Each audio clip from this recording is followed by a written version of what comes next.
नमस्कार, जन टीवी उत्तराखंड में आप सभी का स्वागत है। सबसे पहले आप सभी को रक्षाबंधन की हार्दिक शुभकामनाएं। खबरों में आगे बढ़े लेकिन उससे पहले नजर हेडलाइंस पर।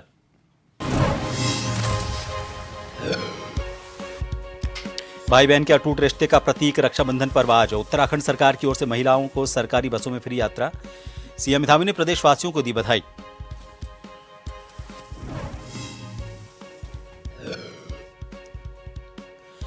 उत्तराखंड कांग्रेस ने केंद्र पर साधा निशाना।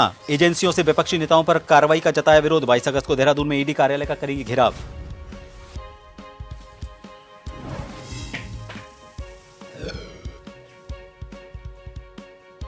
कोलकाता मामला अभी नहीं ले रहा थमने का नाम। डोईवाला और हरिद्वार समेत कई जिलों में निकाली गई आक्रोश रैली। आरोपियों को कठोर सजा देने की मांग।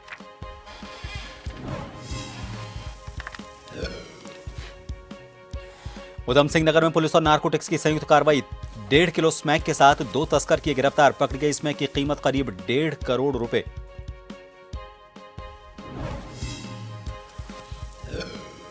और सावन का आखिरी सोमवार आज। हरिद्वार में गूंजा बम बम भोले। सावन के आखिरी दिन 6 जिलों में बारिश का येलो अलर्ट।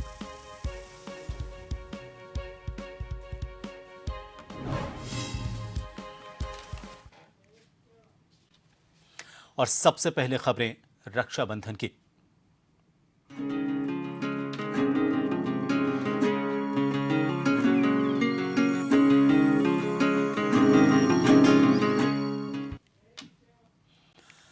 भारत में रक्षाबंधन त्योहार काफी महत्व रखता है। यह हिंदुओं का सबसे पवित्र त्योहार माना जाता है और इस दिन बहन अपने भाई को राखी बांधती है और भाई बहन की रक्षा का वचन देता है। आज सीएम धामी ने इस पर्व को लेकर खटीमा में अपने आवास पर यह पर्व मनाया, जहां बहनों ने सीएम को रक्षा सूत्र बांधकर अपना आशीष प्रदान किया। इस रिश्ते की गहराई और मिठाई को शब्दों में नहीं बांध सकते।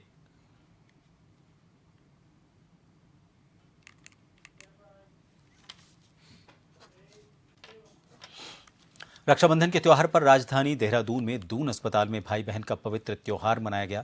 यहां पर तमाम महिला डॉक्टर, नर्सेज और महिला कर्मचारियों ने स्वास्थ्य सचिव आर राजेश कुमार की कलाई पर राखी बांधी।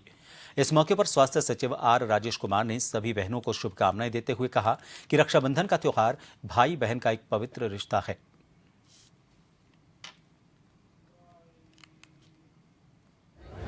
आज रक्षाबंधन मनाया।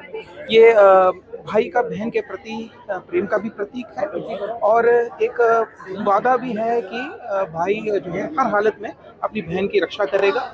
और in the light of the recent events also हम लोगों ने ये कोशिश किया है। हालांकि राज्य सरकार जो है महिलाओं के सेफ्टी को लेकर ज़्यादा ही सुदृढ़ है और उसके ओर जो है ठोस कदम उठा रहा है, लेकिन अभी जो इवेंट्स हुए हैं उसके मद्देनज़र हम लोगों ने एक मैसेज देने की कोशिश की है कि जो महिला की सुरक्षा है, चाहे वो जहाँ हम भी काम कर रही हो, वो हमारे लिए टॉप प्रायोरिटी है। रक्षाबंधन के पावन पर्व के मद्देनजर हरिद्वार के बाजारों में जबरदस्त रौनक देखने को मिल रही है। बहनें अपने भाइयों की कलाई पर राखी बांधने के लिए आकर्षक राखियों की खरीदारी में व्यस्त रहीं। बाजारों में रक्षा सूत्र, चंदन की राखी और नगीनों से सजी राखियां विशेष रूप से आकर्षण का केंद्र बनी हुई हैं। रक्षाबंधन के इस खास मौके पर मिठाई की दुकानों पर भी ग्राहकों की भीड़ उमड़ी। यहाँ पर तरह तरह की मिठाइयों की खरीदारी हो रही है। राखी विक्रेताओं ने इस बार विभिन्न डिजाइनों की राखियां मंगवाई हैं, जो सभी बहनों की पसंद को ध्यान में रखते हुए तैयार की गई हैं। रक्षाबंधन भाई बहन के पवित्र रिश्ते का प्रतीक है। यहाँ पर बहनें अपने भाइयों की दीर्घायु और उज्जवल भविष्य की कामना कर रही हैं।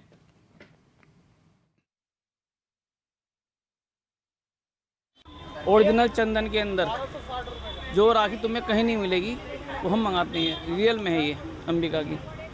और बाकी अमेरिकन डायमंड के अंदर कुंदन की राखियाँ, विशेष बच्चों की राखियाँ बहुत प्यारी होती हैं। उसमें हर साल कुछ ना कुछ खिलौने में बनवाते ज़रूर हैं। हमारे पास बहुत उत्साह रहता है, कस्टमर बहुत होता है हमारे पास, क्योंकि जो भी नया चाहता है वो आता ज़रूर है। राखियों का त्यौहार एक छोटा त्यौहार नहीं है, बहुत बड़ा त्यौहार है, विशेष। मेन जोर घेवर में रहता है। किस तरह से सेवइयाँ भी होती हैं, मिठाइयाँ बंगाली भी होती हैं, मावे की भी होती हैं। अपने यहाँ कितने प्रकार की मिठाइयाँ मिल जाती हैं? मेरे यहाँ कम से कम होगी 50 तरह की मिठाई। कौन कौन सी मिठाई होती है जो लोग ज़्यादा खरीदारी करते हैं? मोस्टली तो घेवर चलता है आजकल, बाकी तो सभी बिकती हैं, लेकिन मोस्टली घेवर चलता है आजकल। उत्तराखंड के कैबिनेट मंत्री गणेश जोशी ने भी रक्षाबंधन के पर्व पर महिला पुलिसकर्मियों से राखी बंधवाई और त्योहार मनाया। महिला पुलिसकर्मियों ने एक एक कर गणेश जोशी की कलाई पर रक्षा सूत्र बांधा और उनके दीर्घायु होने की कामना की। इस अवसर पर गणेश जोशी ने कहा कि महिला पुलिसकर्मी अपने घर से दूर ड्यूटी कर अपने दायित्वों का निर्वहन कर रही हैं। ऐसे में फोर्स की महिलाओं से राखी बंधवाकर ये त्योहार मनाया गया है। हालांकि पारिवारिक कारणों से गणेश जोशी बड़े स्तर पर रक्षाबंधन के पर्व को नहीं मना पाए, लेकिन उन्होंने पुलिसकर्मी बहनों को भरोसा दिलाया कि एक जनसेवक को और भाई के रूप में वो हमेशा उनके साथ खड़े हुए हैं।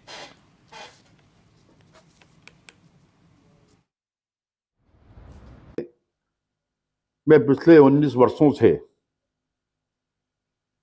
मेरा राखी का त्योहार बड़े वृहद रूप में हम मनाते हैं। स्टेडियम में हजारों की संख्या में हमारी करीब 20,000 से अधिक बहनें मुझे राखी बांधती हैं, क्योंकि इस बार मेरे भतीजे का देहांत होने के कारण वो पर्व को हमने नहीं किया, लेकिन घर में ही जो बहनें आ रही हैं उनसे मैं राखी बनवा रहा हूँ। और हमारी ये फोर्स की बहनें जो कोई चमोली की है, कोई टिहरी की है, अपने घरों से दूर हैं, ये भी उस कार्यक्रम में रहती थी। तो मेरे मन में विचार आया क्यों ना इन बहनों से आज राखी बंधा जाए। और ये बड़े आत्मीयता के साथ ये हमारी जो फोर्स की बहनें जो घर से दूर रहकर अपनी जिम्मेदारी को निभा रही हैं, उन बहनों ने मुझे रक्षा सूत्र बांधा है। अगली खबर का रुख करेंगे। चंपावत जिले में सुबह से हो रही बरसात और खराब मौसम के बावजूद मुख्यमंत्री पुष्कर सिंह धामी मां बाराही के दर्शन करने देवीधुरा पहुंचे। यहां रक्षाबंधन पर्व पर देवीधुरा के मां बाराही मंदिर प्रांगण में खेले जाने वाले विश्व प्रसिद्ध बग्वाल मेले में सीएम ने हिस्सा लेने के लिए वो वहां पहुंचे। इसके लिए प्रशासन की तरफ से ये तैयारियां की गई। पुलिस इंतजामात भी चाक चौबंद रहे। मुख्यमंत्री ने सबसे पहले मां बाराही के दर्शन किए। मुख्यमंत्री को हेलीपैड से लेकर मां बाराही मंदिर तक ढोल नगाड़ों के साथ लाया गया। देवीधुरा के मां बाराही मंदिर प्रांगण में बग्वाल यानी कि पत्थरमार खेली गई, जिसमें 4 खाम के वीर प्रतिभाग करते हैं। बग्वाल का सीएम धामी ने आनंद लिया।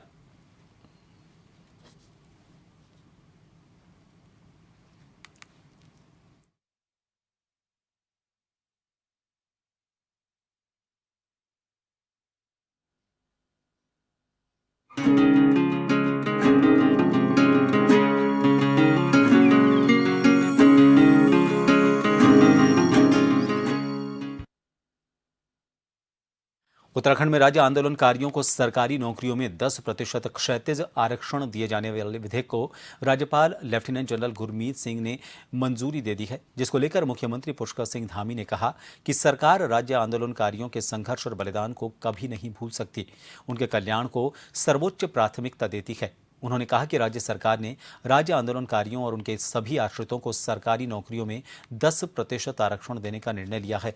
मुख्यमंत्री ने कहा कि विधेयक को मंजूरी मिलने से राज्य आंदोलनकारियों की लंबे समय से चली आ रही मांग पूरी हो गई है।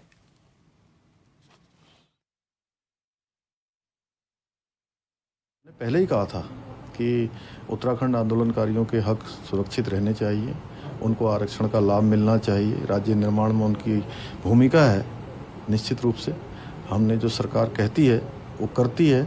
हम शुरू से कहते आए हैं कि राज्य आंदोलनकारी हमारे लिए प्राथमिकता में है, महिलाएं हमारी प्राथमिकता में। हमने वो भी आरक्षण किया था और यह भी आरक्षण कर दिया है। कांग्रेस ने केंद्र सरकार पर विपक्षी दलों के नेताओं के खिलाफ केंद्रीय जांच एजेंसियों के दुरुपयोग का आरोप लगाया है। इसके विरोध में कांग्रेस 22 अगस्त को प्रदेश अध्यक्ष करण महरा के नेतृत्व में देहरादून में ईडी कार्यालय का घेराव करेगी। कांग्रेस के प्रदेश उपाध्यक्ष सूर्यकांत धस्माना ने कहा कि जिस तरह केंद्रीय जांच एजेंसियों का दुरुपयोग विपक्षी दल के नेताओं को परेशान करने के लिए किया जा रहा है, उससे इन एजेंसियों की विश्वसनीयता पर सवाल उठ रहे हैं। इन एजेंसियों के दुरुपयोग का कांग्रेस पुरजोर विरोध करती है। इसके विरोध में प्रदर्शन और घेराव कार्यक्रम का आयोजन किया जा रहा है। इस घेराव कार्यक्रम में कांग्रेस के तमाम वरिष्ठ नेता मौजूद रहेंगे।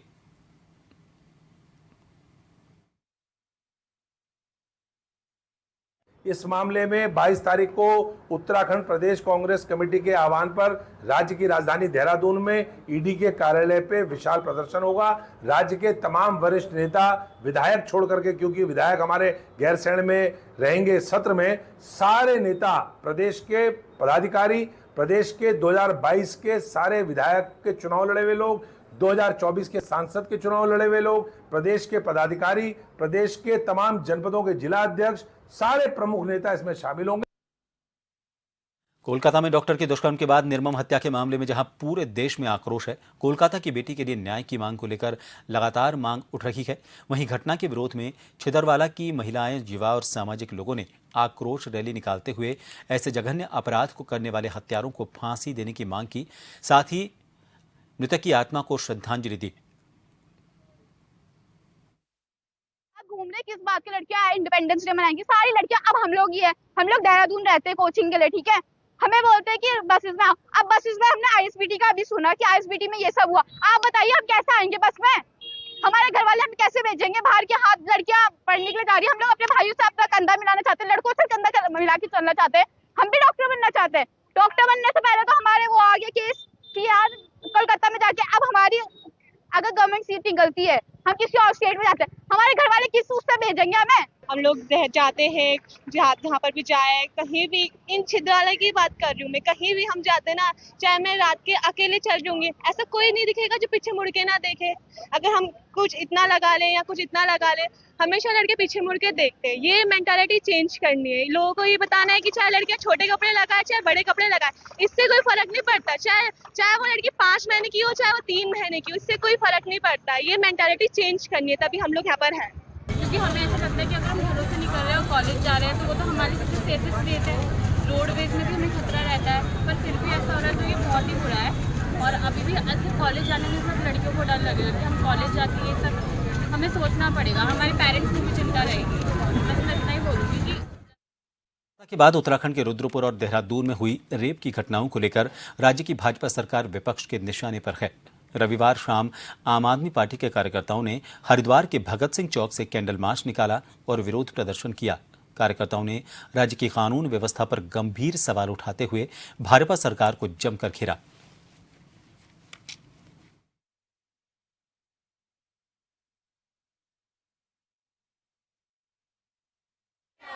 घटना उत्तराखंड में रुद्रपुर में जो है बहन तस्लीम के साथ हुई, और देहरादून में आईएसबीटी पे भी जो है एक बहन के साथ सामूहिक बलात्कार हुआ है। इस तरह की ये घटना रुक नहीं रही है। कहीं ना कहीं इसके लिए केंद्र सरकार और जो हमारी उस प्रदेश की सरकार है वो कहीं ना कहीं दोषी हैं।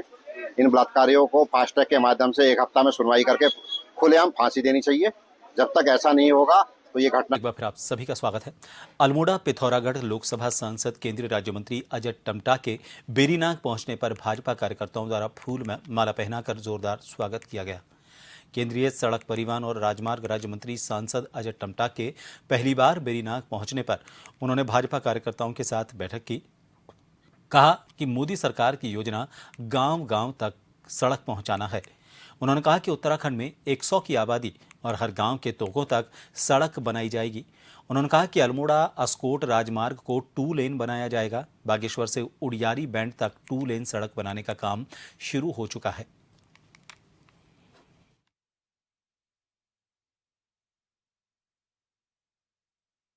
डिपार्टमेंट के कामों को मिलने पहुंचाने का लक्ष्य था, और उस लक्ष्य को पूरा करके ही आप सबने पिछले 10 वर्षों के काम में मोहर लगाई और इतिहास से जिताया।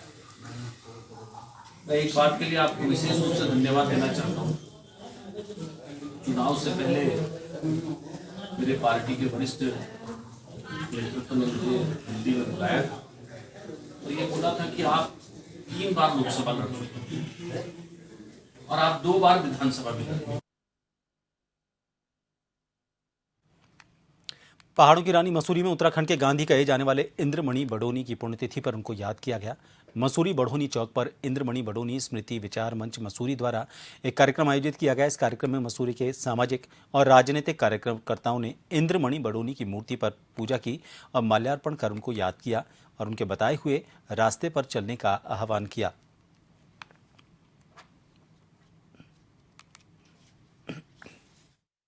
के गांधी स्वर्गीय इंद्रमणि बडोनी जी की पुण्यतिथि पर उनको श्रद्धा सुमन अर्पित करते हैं और इस आशा और विश्वास से कि गांधी इंद्रमणि बडोनी जी एक विचार बनकर जो है पूरे राज्य के अंदर जो है अस्तित्व में आए और राज्य में अस्तित्व में आने के बाद स्वर्गीय गांधी जी ने अपने गांव अखोड़ी हिंदों से चलकर जो है इस पूरे उत्तराखंड राज्य को प्राप्ति का आंदोलन लड़ा।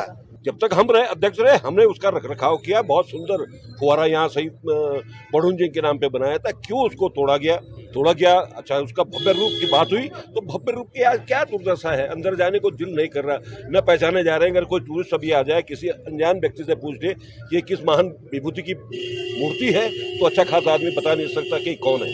कम से कम उनका जीवन परिचय लिखो। हम कई बार इस बात के लिए कह चुके कि ऐसी उनका मूर्तियों का रखरखाव होना चाहिए, उनकी यादगार होनी चाहिए, उनके शिलापट होने चाहिए, उस पर लिखा होना चाहिए कि इन्होंने क्या किया, ये कौन है, क्या है। अब यहाँ पर इंद्रमणि बडोनी जी का वो दे रखा है, न लाइट की व्यवस्था है, न कहीं शिलापट है, न कहीं उनकी इतिहास कहीं उनका लिखा हुआ है। तो ये बड़ी दुर्भाग्य की बात है। जहाँ तक प्रशासक की बात है, नगर पालिका प्रशासक जब बिठाते हैं तो वो ड्यूटियां भी उनकी होनी चाहिए। केवल कुर्सी तोड़ने के लिए बैठते यहाँ पर आए, कुर्सी तोड़े, ऑर्डर किया और चले गए, इसलिए नहीं है। मेरा साफ मानना यह है कि हमारे प्रदेश सरकारों को एक ऐसा भी नियम पास करना पड़ेगा कि जो आईएएस यहाँ लगे, जो आईएएस यहाँ आए, ड्यूटी पे आए, उससे पहले पाठ पढ़ाया जाए कि जिस प्रदेश तुम ड्यूटी कर रहे हो वहाँ के महापुरुष कौन है, वहाँ के जो शहीद हुए हैं वो कौन है, इंद्रमणि बडोनी कौन है। इनको पता ही नहीं है कि इंद्रमणि बडोनी कोई है, इनको पता ही नहीं पुण्यतिथि यहाँ पर है। आज रामनगर कोतवाली पुलिस ने नशे के खिलाफ अभियान चलाते हुए एक नशे के सौदागर को गिरफ्तार करते हुए उसके कब्जे से 10 किलो से ज्यादा गांजा बरामद किया। कोतवाल अरुण कुमार सैनी ने बताया कि कोतवाली के वरिष्ठ उप निरीक्षक मनोज नयाल ने ग्राम चोरपानी के समीप रेलवे मैदान के पास से राम मोहन निवासी शिवलालपुर रामनगर को 10 किलो 160 ग्राम गांजे के साथ गिरफ्तार किया। उन्होंने बताया कि आरोपी के खिलाफ संबंधित धारा के तहत मुकदमा दर्ज कर उसे कोर्ट में पेश करने की कार्रवाई की गई है। उन्होंने कहा कि पुलिस का नशे के खिलाफ अभियान लगातार जारी रहेगा।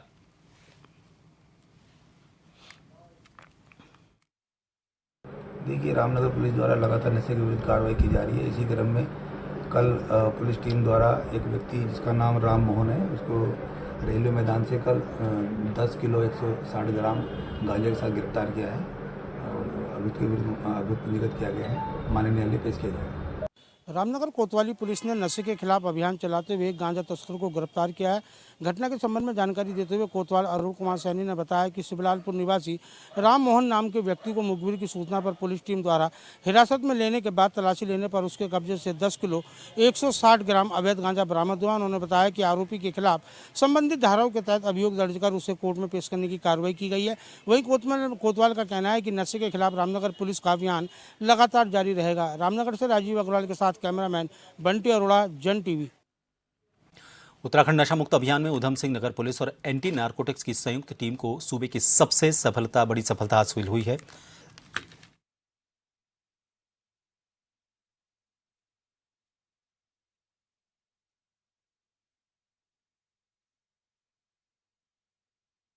डेढ़ किलो स्मैक के साथ 2 स्मैक तस्करों को पकड़ने में सफलता हासिल की है।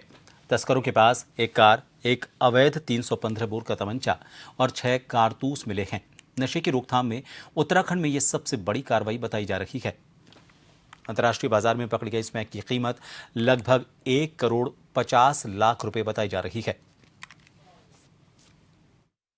पुलिस खटीमा थाने का पुलिस और एसटीएफ की संयुक्त कार्रवाई में, एसटीएफ के इनपुट था, एसटीएफ की संयुक्त कार्रवाई में उधम सिंह नगर पुलिस और एसटीएफ के द्वारा संयुक्त कार्रवाई करते हुए 2 अभियुक्तों को गिरफ्तार करते हुए उनसे 1.5 किलो से भी अधिक मात्रा में अवैध स्मैक का बरामद किया गया है।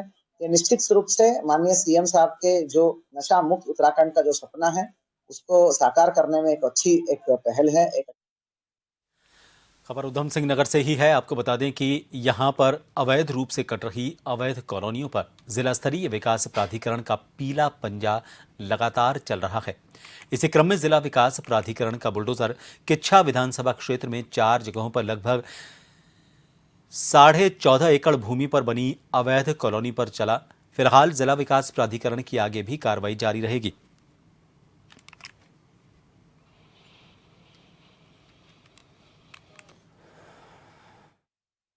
प्राधिकरण उधम सिंह नगर का ये निरंतर प्रयास रहता है कि जो नियोजित विकास है उसको अपने क्षेत्र अंतर्गत बढ़ावा दिया जाए। और साथ ही साथ प्राधिकरण की ओर से मैं अपेक्षा और साथ ही साथ अनुरोध करूंगा सभी लोगों से कि वे आवासीय भूखंडों में निवेश करने से पूर्व ये जांच लें कि जिस प्रोजेक्ट में वो निवेश कर रहे हैं वो रेरा अप्रूव्ड हो और प्राधिकरण से उसका तलपट मानचित्र स्वीकृत हो और ऐसे लोग कहीं भी जोखिम भरा नहीं।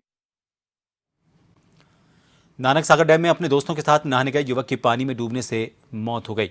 आसपास के लोगों की मदद से शव को बाहर निकाला गया। पुलिस को सूचना दी गई। पुलिस ने शव अपने कब्जे में लिया और सामुदायिक स्वास्थ्य केंद्र सितारगंज लेकर आई। यहां डॉक्टरों ने उसे मृत घोषित कर दिया। युवक के डूबने का वीडियो भी दोस्त ने अपने कैमरे में रिकॉर्ड किया है। युवक वीडियो में बता रहा है कि पानी में छलांग उसने लगाई, इसके बाद अचानक डूबने से उसकी मौत हो गई।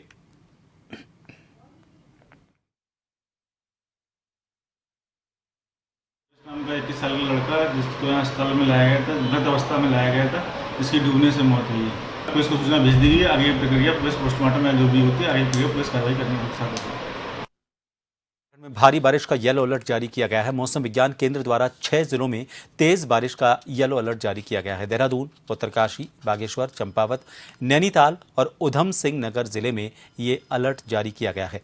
भारी बारिश के अलर्ट को देखते हुए पर्यटकों और तीर्थयात्रियों को सतर्क रहने के निर्देश दिए गए हैं। प्रदेश के अन्य जिलों में भी कई दौर की बारिश होने की संभावना जताई जा रही है।